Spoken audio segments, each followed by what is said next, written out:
Hey, all you cool cats and kittens. This is Major Upward, the command judge advocate at the basic school. And if you still don't know what that intro is referencing, your homework is to go watch all episodes of The Tiger King on Netflix. That's not sponsorship of that, but I highly recommend that you watch that classic legal drama. This is your period of instruction in Command Investigations, or JAGMAN Investigations. It's going to be a little lengthy, but we're going to walk in detail through investigations. Here are the resources you need. The JAGMAN is an actual order that walks you through exactly how to do these kinds of investigations. There's also something called the Investigator's Handbook. And most command investigations, when you're appointed, there will be a legal advisor named in the appointing order or the staff judge advocate. I highly recommend that you speak to that legal advisor before you start an investigation. So here's the agenda. We're going to go through the purpose, types of investigations we have, resources, and then we'll go through questions.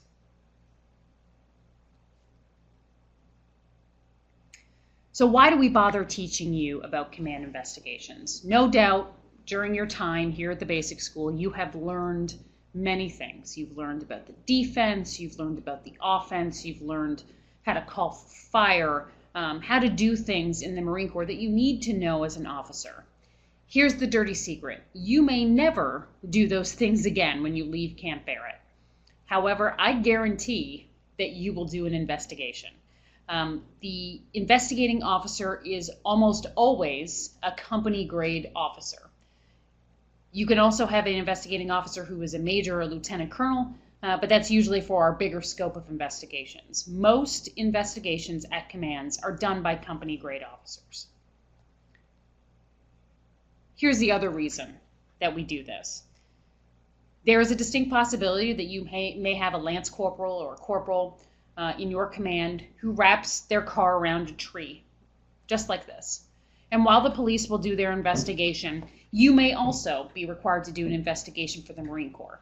This is to give the commander the facts of what happened, how it happened, and how we can prevent it happening again. So the bottom line is, JAGMAN investigations are not only used to investigate crimes. In fact, they're very rarely used to investigate crimes. That's why we have law enforcement. But they do provide commanders with info. It's a lessons learned. Think of it as an after-action report. It's something that we go through and say what happened and talk about how we can prevent it from happening again. We're also required by the Department of the Navy to convene these investigations in certain instances and then store that administrative information. It's a way for the command to see what has happened in the past so that if future incidents can happen, we can look back on those investigations. The bottom line is commanders need the info. They need the 5 W's, and they will convene investigations in order to get those 5 W's. Here are the most common reasons that an investigation may be convened. Injury or death of a Marine or sailor, just like the photo I showed you at the beginning. A Marine is on leave or on liberty, wraps his car around a tree, injuring himself or, God forbid, killing himself or somebody else in the vehicle. Aircraft or tactical vehicle accidents. These things happen. We sometimes have vehicles that roll over. We sometimes have aircraft that are involved in mishaps, and we have to investigate those incidents. Lost, missing, or damaged, destroyed government property. Losing government property, we have to account for that because Congress pays for what we do. So we have to investigate that lost property. And then perhaps the most common is suspected misconduct. If a Marine is, and I wouldn't say most common, that's perhaps not fair. This is the one that people think we investigate the most. However, this is only a small part of the investigations that we do. Suspected misconduct, you'll receive an allegation that a Marine has done something wrong and the command needs to investigate it. It may not rise to the level of an NCIS or a Criminal Investigative Division CID investigation. And the command may just want the 5 W's before we decide whether any disciplinary action should be taken.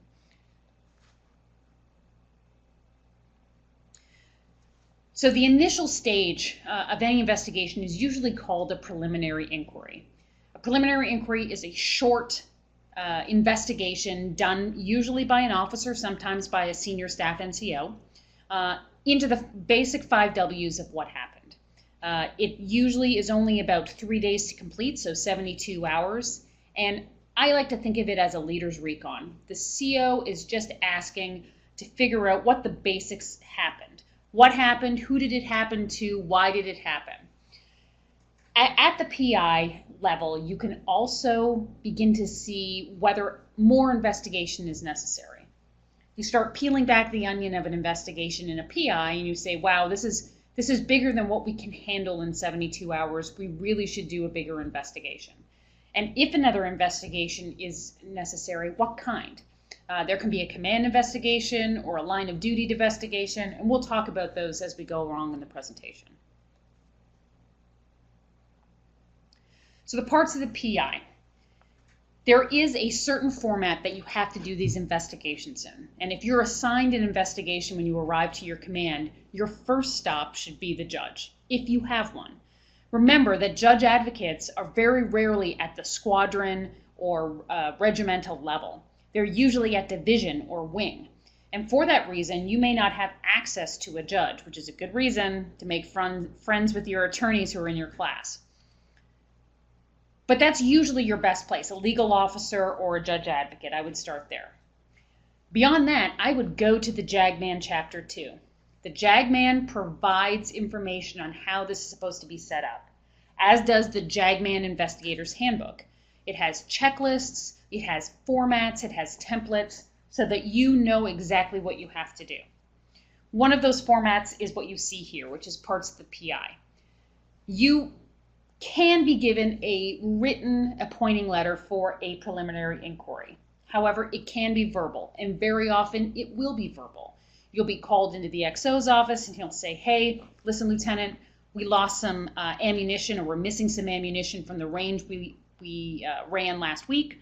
I need you to investigate the circumstances of that, find out if it's just an accounting error or are we really missing ammunition, and if so, is anybody to blame for it? That can be that short of an appointing order in a verbal form. The other parts of the PI are your enclosures, your evidence. I would highly recommend thinking outside the box, and I'll give you some tips and tricks at the end of how to best do this. But any evidence that you collect, statements, logbooks, rosters, that would be your enclosures to your PI. Your preliminary statement. Your preliminary statement in a PI is basically a paragraph saying, this is what my left and right lateral limits of what I was supposed to investigate is. This was the nature of the inquiry. And also in your preliminary statement, you should put any problems you encountered. You couldn't get a hold of a witness. There was a document that was missing. You wanted to get somebody's medical record but didn't have time to, or you were having problems with medical actually releasing that record to you. Any problems that you were encountered in the investigation, you should put in that preliminary statement. The summary of findings is just the 5 W's. Here's what I found, and this can be in paragraph form. On such and such a date, Lance Corporal Brown, Lance Corporal Black took their car, were involved in an accident involving Lance Corporal Black's vehicle. It can be a paragraph form, and I'll tell you how that's different from a command investigation later. And then finally in a PI, you also have recommendations. Recommendations as you from an officer to the commanding officer saying, sir, I don't think there's any misconduct here.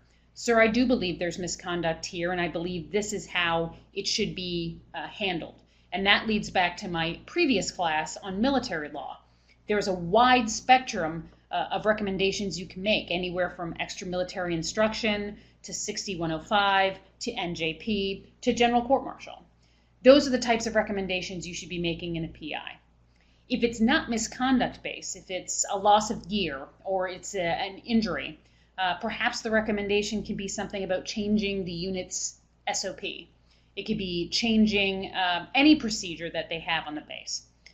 Again, those are the types of recommendations you need to make to the CO about how to prevent this type of behavior in the future, or how to punish that behavior if there's misconduct involved.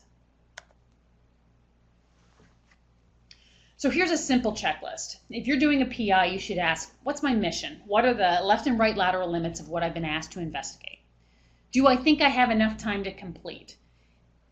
This kind of goes to the bullet point that's later on. You have to complete a timely report. So if you think 72 hours is not enough time to get the PI done, ask for an extension. You may or may not get it, but you should always ask for an extension and say, look, I don't think 72 hours is enough time. I need more time to get a hold of these people or to gather this information. The varsity move is to say, look, who do I need to talk to? Plan who you need to talk to and what questions you need to ask. And as I previously talked about, make sure you understand who you need to read your Article 31 Bravo rights to. If you suspect that a Marine has possibly committed a crime under the Uniform Code of Military Justice, and you want to ask them about that incident, you must read them their Article 31 Bravo rights, and they must waive those rights to speak to you. Just because you're an investigating officer doesn't give you the power to say, no, Marine, you don't get to say no to me, you must answer these questions. Doing an investigation does not trump the Constitution. They still have a Fifth Amendment right. If you read them their rights and they remain silent, that is their right to do so. And then finally, when you've actually written the report, maybe have somebody else read it and say, does this make sense? Am I getting the information that I would want as a commander? Don't just mail it in. Make sure that it makes sense, because guaranteed that your commander will be reading it for the same reason. So here's an example of a summary of findings. As you can see, this is a paragraph size summary of finding. That Corporal Blue and Corporal Black, where they work, is important. It may not be important in your PI, where people work. But if you're trying to show the relationships of people and how they ended up in this car, that may be something that you want to point out to the CO. So these are all facts, if you will, where they are stationed and what unit they are stationed with. So another example of a summary of findings. Perhaps the next summary of finding is, look, we know that they had these text messages back and forth. I found that as part of my investigation. Now you may ask, where am I going to find text messages? I don't have subpoena power as an investigating officer. That is correct, you don't. But I guarantee that if you go and ask one of these Marines, hey, did you exchange text messages back and forth before you went to get your drink on? They will provide you those text messages. I would never take possession of a Marine's phone. I would never ask to swipe through somebody's phone. I would ask the Marine, do you have those messages? Can you bring those messages up and show them to me? And you're free to take pictures of those or find some way for the Marine to screen capture that and send it to you so you can use that as an enclosure in your investigation. In fact, I would recommend that is the best way to get text messages. But to be clear, you do not have subpoena power. And if you feel that somebody has text messages and they're not giving you those text messages, just make a note of it in your investigation or tell the lawyer about it. Because there may be an investigation later on where somebody with subpoena power may be able to get those text messages. But again, as you see in this summary of findings, it's all one paragraph talking about the text messages back and forth between Corporal Black and Corporal Blue. Sounds like Sergeant White and Sergeant Orange were also involved. So the story continues. Another summary of findings. At approximately 17:45, this is what we think the course of events was that evening.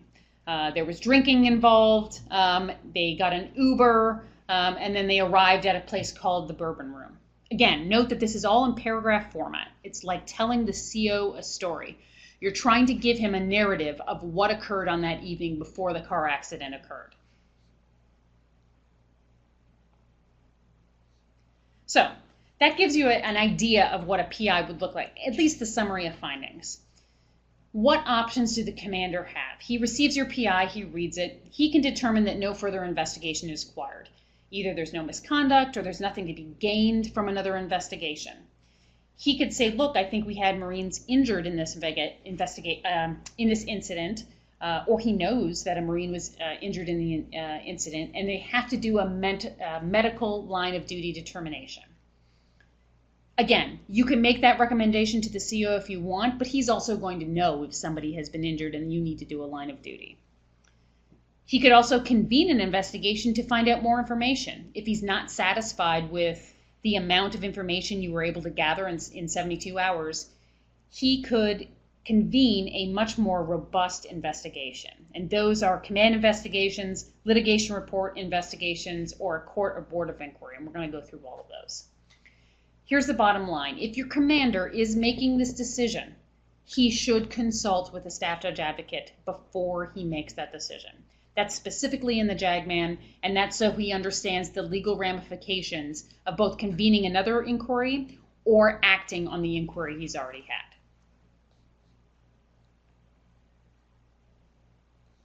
So, types of investigations. What's a litigation report?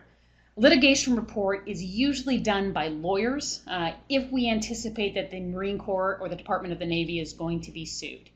Most likely you will not have to do these. These are sometimes done by pilots. For the pilots who are part of this period of instruction, you may have to do a litigation report. If you have downwash from your helicopter and it destroys something, there may be a possibility that the Marine Corps may get sued. If that's the case, litigation reports, as covered in the JAGMAN, have specific requirements. There's no recommendations, there's no opinions, it's just facts. And quite honestly, it most likely will not be done by you, it'll be done by a more senior officer. A court or board of inquiry are very rare. We usually see courts or boards of inquiry for major events. Think about the Navy ship that was ran aground, or a Navy ship. They can just run Navy ships into things. Those are the types of things that go to a board of inquiry. It's usually a panel of 3 officers. They listen to the evidence and then they decide where to go from there, but they are very rare. It's also the command investigation. This is where you will see the majority of the investigations go. If you have a PI, which can be verbal, and the commander decides a command investigation is required, it is a much more thorough investigation. It has a different format from a PI. It's usually 30 days, and that's the most common outcome from a PI. Again, litigation report, I just talked about this. It's to prepare and defend the Department of the Navy. It's done under the close supervision of a judge advocate. So if a commander says, hey, you're going to do a litigation report, it should have a judge advocate names attached to it so you can contact them. Again, just the facts. There are no signed statements or summaries in these reports if you are required to do one. Again, courts of inquiry, as I said, major incidents convened by a GCMCA. So right now at TBS, Colonel Everly or Lieutenant Colonel Hickey would not be able to convene these types of courts of inquiry. The difference at a board or court of inquiry is that they do have subpoena power and they can compel Marines and sailors to appear. An investigating officer usually doesn't have that power in a normal investigation. And then, as I said, CI, it's the most common. This is to gather, analyze, and record the information. Remember, we're required to do these investigations by the Department of the Navy. Has to be of an incident event of primary interest to the command.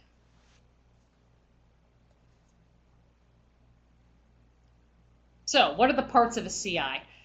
Always in a CI, there will be a convening order, an appointing order, an appointing letter. It must be in writing if it is a command investigation. Remember, for PIs, it can be verbal. For command investigations, it must be in writing from the commanding officer. That formally initiates the investigative process. You usually have 30 days from the date of that letter to complete your investigation. And it provides the left and right lateral limits of what you're going to investigate. So, there are 4 main parts of the CI: the preliminary statement, findings of fact, opinions, and recommendations. It is similar to the format of the PI, but the format within these subparagraphs is very different. So make sure that you pay attention whether you're doing a PI or a CI. So, the preliminary statement. This should be a brief summary of what you have done. Talks about the investigation. Was there a PI before? You would put that in the preliminary statement. Did you ask for an extension on your CI? You would put that in the preliminary statement. Again, if you've had any difficulties encountered, you couldn't get a hold of a witness, you couldn't get a hold of evidence, you would put that here. This is basically the bottom line up front, laying the foundation for the rest of the report. Sir, this is what I was told to investigate. Here are the problems I had. Here's what I did. And here's what I found. This shouldn't be long. I would say that it shouldn't be more than a paragraph because it's supposed to be short. Let him read through the findings of fact. And if you want to put more meat in this, it should go into your opinions and recommendations at the end. So findings of fact. These are the 5 W's. And unlike the summary of findings that we did in the PI, these are very specific and there is only one fact per paragraph. Let me repeat that because that's what usually trips people up.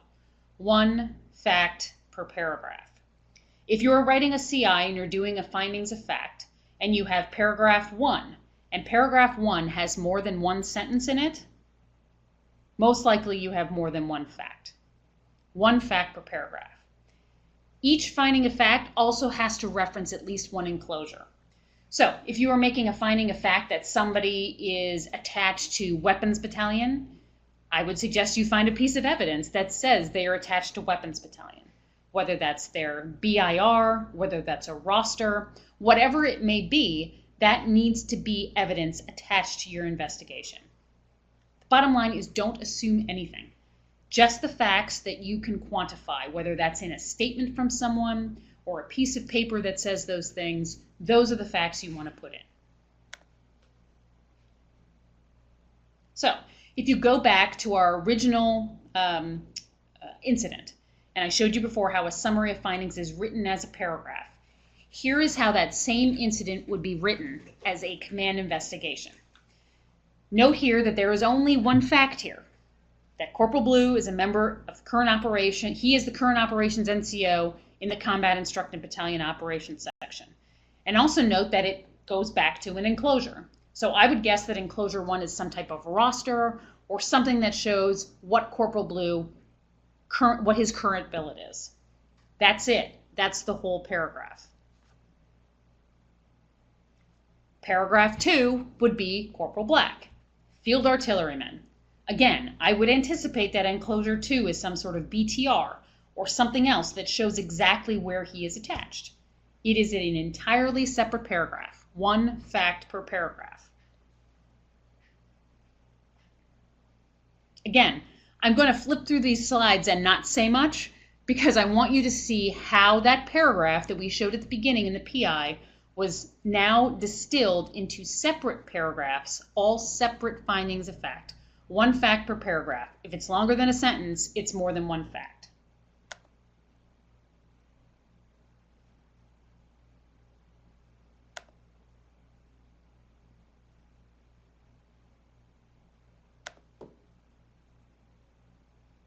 Okay, so now we're getting to the text messages. Again, this is a place where people normally get tripped up.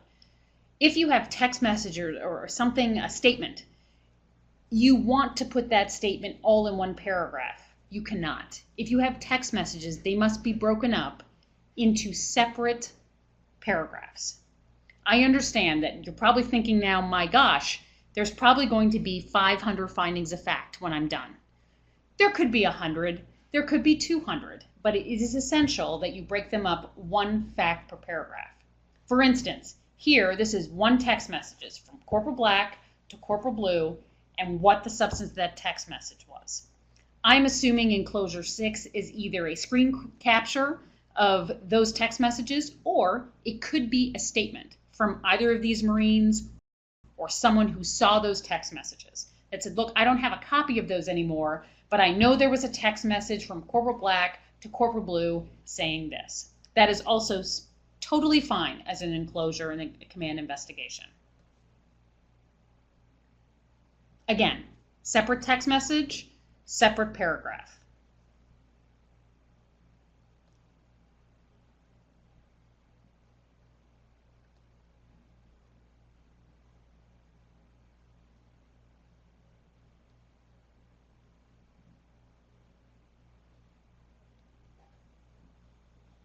Let me go back one slide here. Notice that this text message has 2 enclosures. That's totally fine. You may find that a fact that you find in your command investigation may have more than one source. Enclosure 6 could be the text messages that Sergeant White provided. Enclosure 6 could be a statement that Sergeant White provided.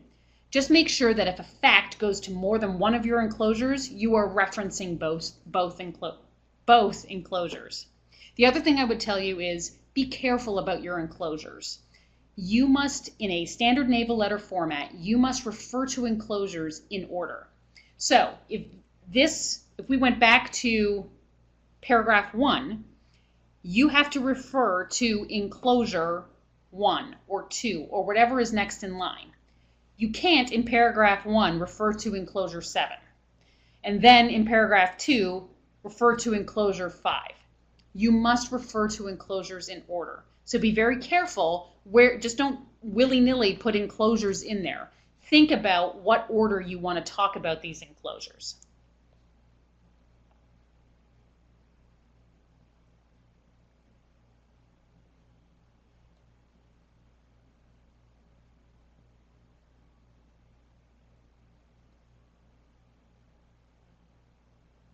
So again, compare this to the summary of facts from the PI. Not a big paragraph. Has to be separated into separate findings of fact. Okay, so once you're done with your findings of fact, and that is the majority of your command investigation. Remember, the purpose is to give the CO the facts. But once you have those facts, what do you do with them? You make opinions. So, based on your findings of fact, you can make inferences to make an opinion. For instance, you may have an opinion that I believe that Sergeant Black, Sergeant White, Sergeant Orange, whoever it may be, planned on drinking on the evening of whatever the date is. When you make that opinion, you then have to reference at least one finding of fact. So looking at your command investigation, your findings of fact refer back to your enclosures, your evidence. Your opinions refer back to your findings of fact. So if you have more than one finding of fact that leads you to an opinion, you must refer back to those findings of fact. And it can be more than one. Recommendations. Again, you have to justify an appropriate command action. Don't recommend something that the convening authority can't do. Don't recommend that somebody receive a speeding ticket from a civilian jurisdiction. That's not going to happen. Make sure that you think about the spectrum of military justice if it's a misconduct case, or think about other things that the command can do to rectify the situation. If it's lost equipment, maybe we change how we do procedures for giving out equipment, or for saying who has the equipment. Just make a recommendation to the CO on how to fix the problem. If it's misconduct, think about the spectrum and what is reasonable under the circumstances. If it is a minor offense, a small larceny, someone was late to work, someone was involved in underage drinking, those are not court-martial level offenses. If somebody is guilty of manslaughter, that may be a court-martial offense. Again, think about the spectrum and talk to a judge. This is another point where make friends with your lawyers and call up your friend and say, hey, I have this command investigation. This is what I think happened. I want to recommend this. Do you think that's reasonable? They're going to give you your honest opinion. Every CO is different and every case is different, but at least you can get an idea of whether what you're recommending is reasonable in general terms.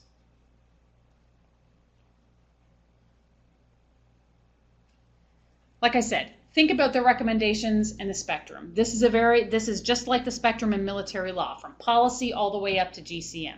I would recommend one of these things, and it could be as simple as I think this Marine should just receive a counseling or should be retrained on how to handle equipment or handle ammunition. Whatever the case may be, make sure your recommendation makes sense. Okay, so a different kind of command investigation is a line of duty investigation.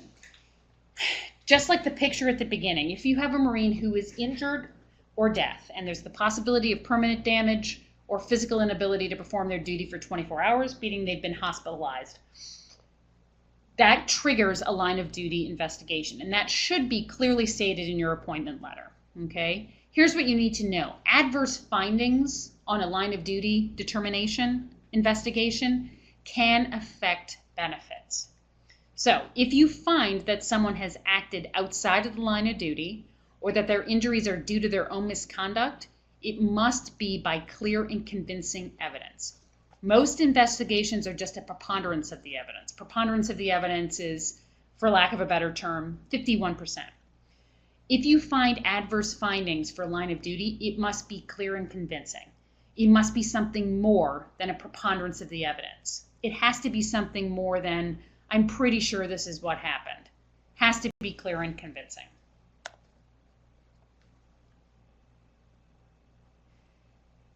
The standard for line of duty is that every injury is in the line of duty and not due to someone's own misconduct. So that's the standard.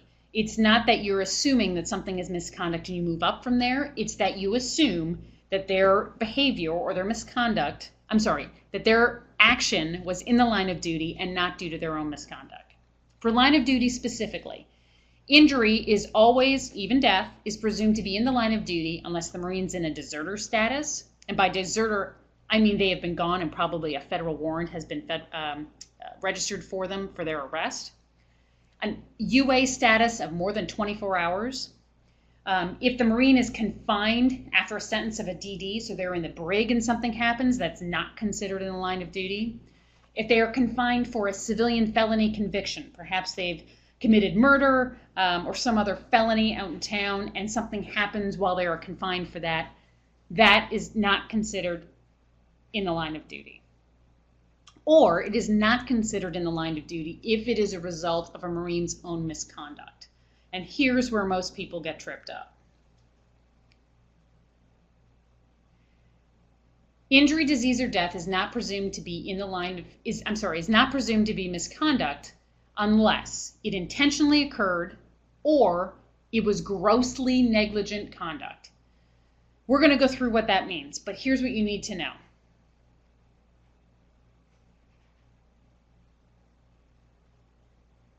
Whether it intentionally occurred or not, or whether it was the result of grossly negligent conduct matters. Remember, has to be clear and convincing evidence.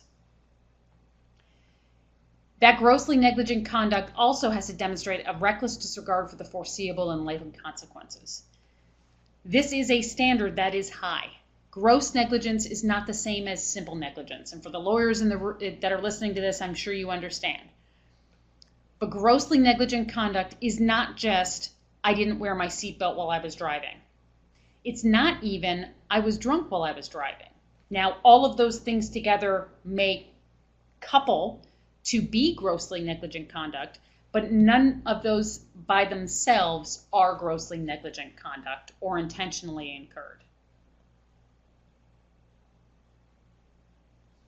For instance, ordinary negligence or simple negligence. If you're holstering your pistol and you shoot yourself in the leg, that is not gross negligence. Now, again, Marines will say, listen, we've always learned about weapon safety and that should never happen. That person was grossly negligent. That is not the standard. That is simple negligence. They may have not put the weapon in safe. They may have not cleared the weapon. That is considered ordinary negligence. The violation of a minor law, like I just said, not wearing your seatbelt alone is not enough to push this into the misconduct realm. Intoxication alone is not enough to put it into the misconduct realm. Just because someone was drunk while they were driving does not push it into the misconduct realm. However, if someone's BAC at the time of death or the time of injury is in excess of 0.10 or above the legal limit, there is some instances that you can say, look, that coupled with not wearing a seatbelt, coupled with speeding, that may lead to gross negligence. But remember what the purpose of line of duty is.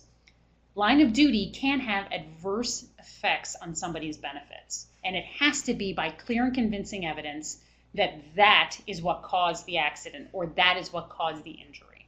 You may have someone who is not wearing a seatbelt and over the limit, and they slip on a stairs and hit their head, or they are on a slippery road and they hit a tree. Did those elements contribute? Yes. But is that the reason that they were injured? That's the question you have to ask in a line of duty determination. So here are the only possible findings you can have in a line of duty determination. In the line of duty and not due to their own misconduct. So a Marine is injured on annual leave in a car accident. That is going to be found in the line of duty and not due to their own misconduct. Not in the line of duty, but not due to their own misconduct, is a Marine who is a deserter, or perhaps UA for more than 24 hours and they're hit by a drunk driver. They are not considered in the line of duty at that time. However, that is not due to their own misconduct. They can't help being hit by a drunk driver. Be very careful, too, about liberty status. If someone is in a liberty status and they are hit by a drunk driver, you may want to say, well, that's not in the line of duty. They're not on duty. That is not how this works. Even if they are in a liberty status, out in civilian clothes, doing their thing on the weekend, and they're hit by a drunk driver, that is still considered in the line of duty for the purpose of this investigation. Third possible finding is not in the line of duty and due to misconduct. So, a Marine is a deserter. They've been gone for more than 30 days from the Marine Corps, and they're killed playing Russian roulette. Russian roulette, by its very nature, is grossly negligent. That Marine would be found not in the line of duty and due to their own misconduct.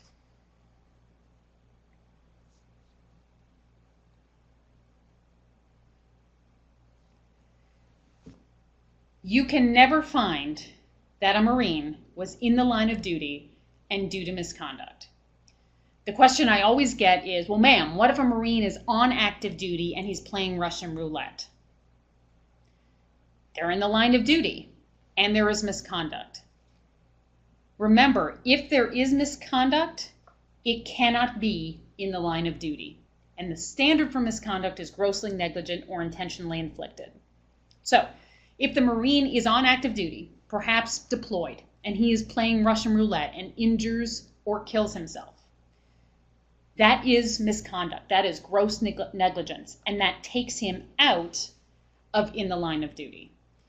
If you are doing a line of duty determination and you come up with this finding, you need to speak to a judge because it cannot be that. If there's misconduct, it cannot be in the line of duty.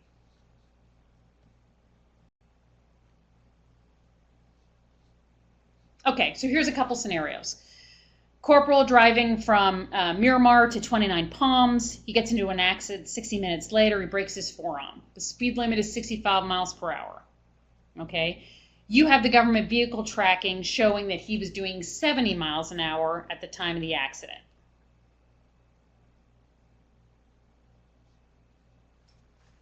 So, is it in the line of duty, not in the line of duty, or not in the line of duty due to his own misconduct?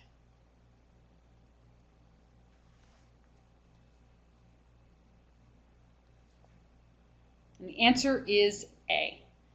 Just because someone is going over 5 miles over the limit does not make it misconduct. Now, again, I believe there are some people who would say, well, of course, he intentionally did that, but that is not grossly negligent, and that may not even been the cause of the accident. If he is only doing 5 hours, that alone is not to show by clear and convincing evidence that he was not in the line of duty and not due to his own misconduct. So this scenario would be A.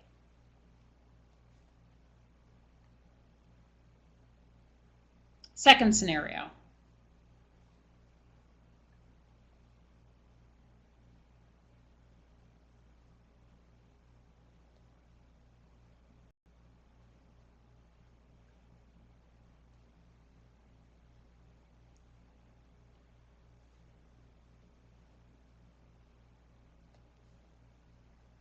This is C. This is an intentional act. If you go back to the scenario, he intentionally shot himself in the foot to avoid the deployment. This is due to his own misconduct, but is not, because of that, it's not in the line of duty. So even though he was on the range and he was in an active duty status, because he intentionally inflicted the injury, that is due to his own misconduct and therefore not in the line of duty. Last one.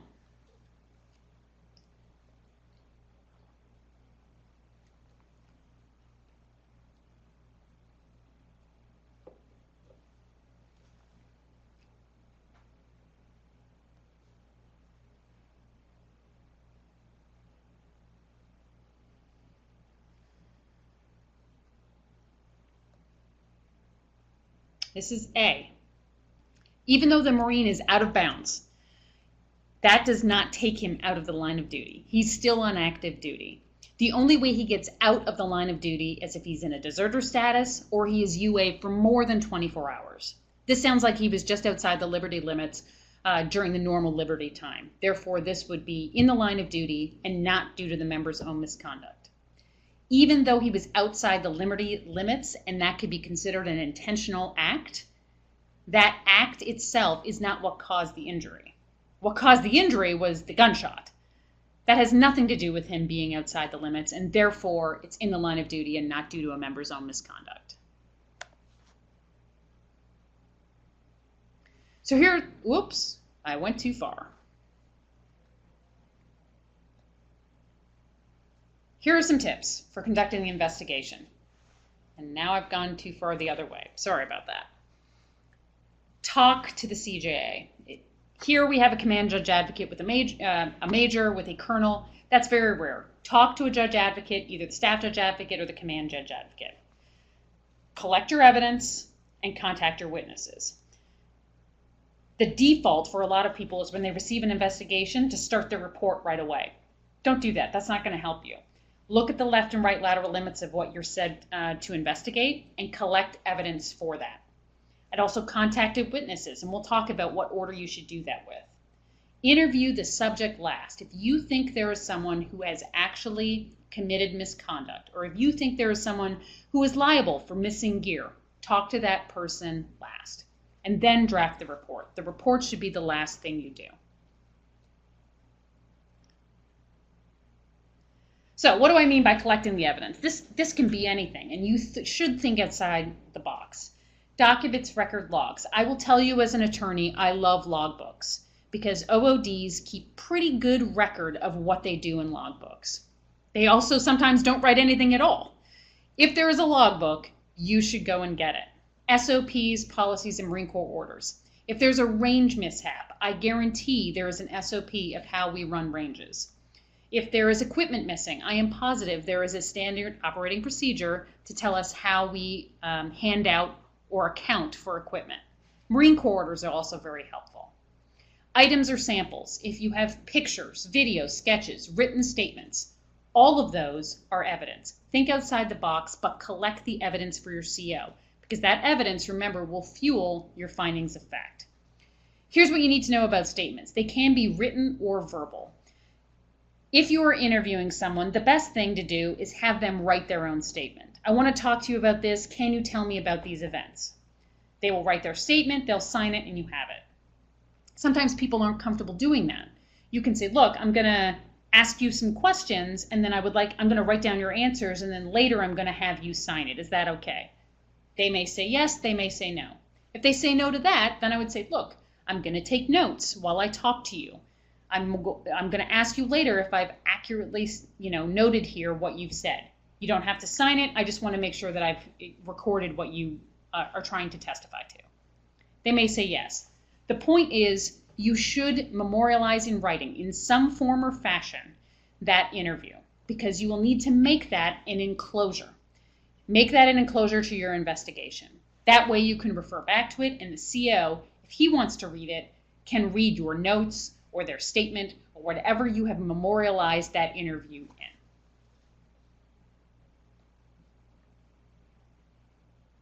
Contacting witnesses. I'm positive at your time here at the basic school you have heard a fail to plan is a plan to fail. If you haven't, you've heard it now from the judge. This is true for contacting witnesses. Before you talk to any witnesses, you need to make a list of who do I need to talk to? Who may have information regarding this incident? And I'll tell you, again, you should think outside the box. If you're investigating a range incident, perhaps there's missing ammunition.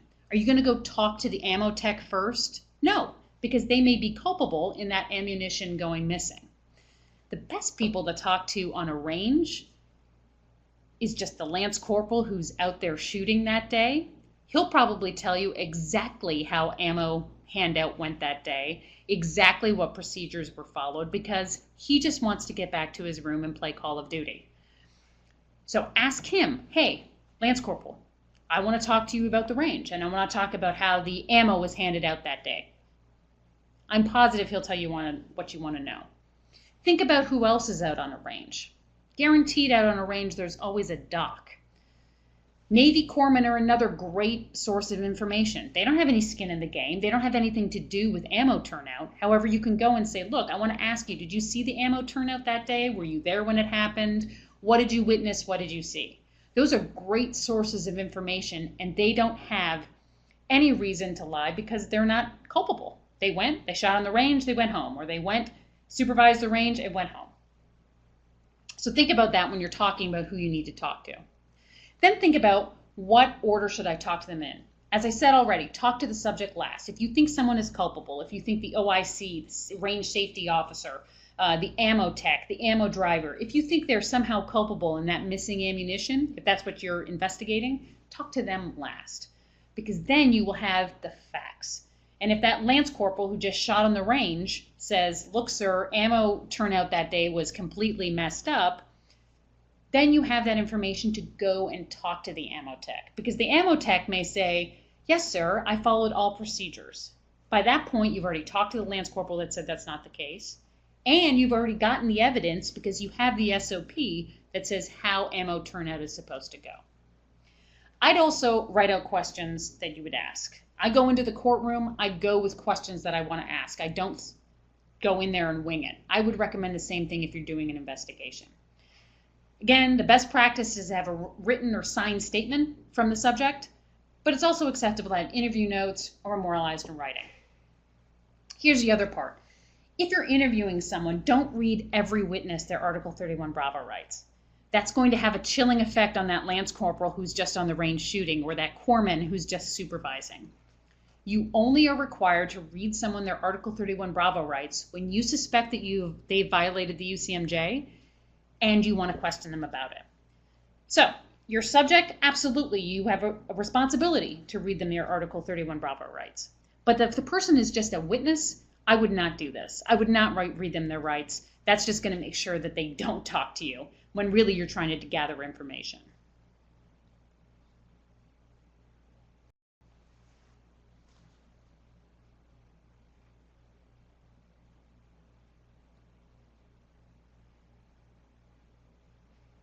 Here are the 31 Bravo rights you have to read. You are suspected of committing a crime. You have the right to remain silent. Any statement that you use or say can be used against you at a court-martial, and you have the right to an attorney. So notice on this slide, you can describe in general terms if you don't know the precise UCMJ article. Don't talk like a judge. Don't talk like a lawyer. Don't say you are suspected of committing the offense of 92, 84, and 133. Because chances are the Marine's not going to know what that means either.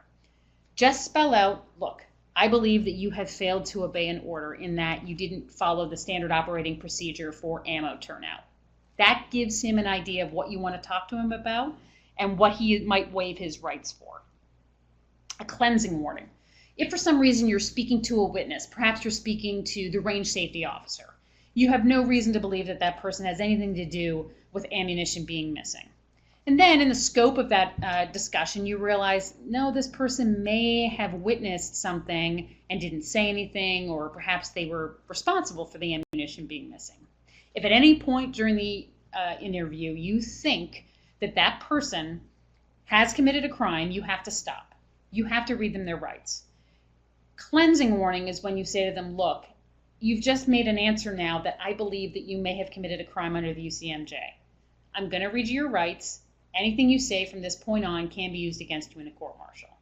That's as simple as that. It's not always necessary. It's just a best practice. Also, when you read someone their rights, they have to waive them. You just can't read them their rights and say, you will talk to me now. If they don't waive their rights, they are not talking to you. If they say, I want to speak to a lawyer, all of your questioning should stop. If they say, I want to invoke my right to remain silent, all questioning should stop. Do not coerce a Marine to violate their Article 31 Bravo rights.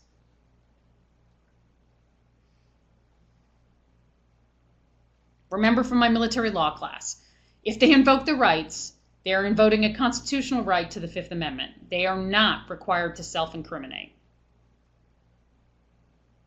Here are some other tips for success. Take thorough notes.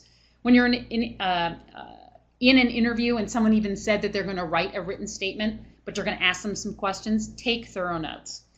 The best practice for the findings of fact is chronological order. That's usually the order that makes the most sense.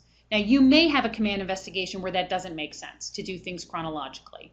The most important thing is to do it in a fashion that will make sense to the commanding officer as he's reading it, because you probably know a lot more about the situation than he did. Sworn statements, like I said, signed sworn statements are usually the best practice, but it's not always possible to get them, and that's okay. Plan your questions and build up to the key players. Don't forget about Article 31 Bravo, and don't confuse facts and opinions. If you are having a statement of fact that says, I believe that this Lance Corporal is lying, that is your opinion. That should go in the opinion section. That should not go in your findings of fact. However, if you have a sergeant who you are interviewing and says, I believe that Lance Corporal has a tendency to lie, that sounds like an opinion, but it is a fact that that sergeant told you that. That doesn't mean it's true. It just means that you can find that in evidence. So again, if the sergeant gave you a statement and said, Lance Corporal Blue, I believe that he has a tendency to lie, that could go in your findings of fact, and the enclosure could reach back to your statement. Now, you, in your opinions, may say, I don't believe that Sergeant Black has a basis to believe that he's a liar, except that he doesn't like this Lance Corporal. That absolutely could be your opinion. Remember, other people's opinions can go in the findings of fact. It's your opinions that need to go into the opinion section of the command investigation. Also remember, you're not law enforcement. I know that we have people out there who want to be law and order. If you catch yourself wanting to set up a sting or send somebody a Facebook message as a trick, don't do that. In fact, I will tell you, never friend someone on Facebook or some other social media in order to gain evidence. That is subterfuge. You also cannot use an agent. You can't have your Lance Corporal make friends with the Lance Corporal that you're investigating for the purposes of gaining information. Now, if you're doing an investigation and you look at somebody's Facebook page and that Facebook page is public, that is absolutely free domain. You're good to do that. I'm talking about friending someone for the purposes of finding evidence. That's a no-go. Again, talk to your judge early and often. Judges are there to help. That's what we're here for. If you don't talk to them, there are chances are that these little loopholes that you'll forget about after you leave TBS will trip you up. Marines, that's it for command investigations. As always, my email, susan.upward, upward, @usmc.mil. My number is 703-784-5662. I'm on the second deck of Haywood Hall, right outside the executive officer's office. I'm near protocol. If you have any questions, you want me to clarify something, you have a question about investigations or military justice, I am more than happy to answer them. Please let me know. And remember,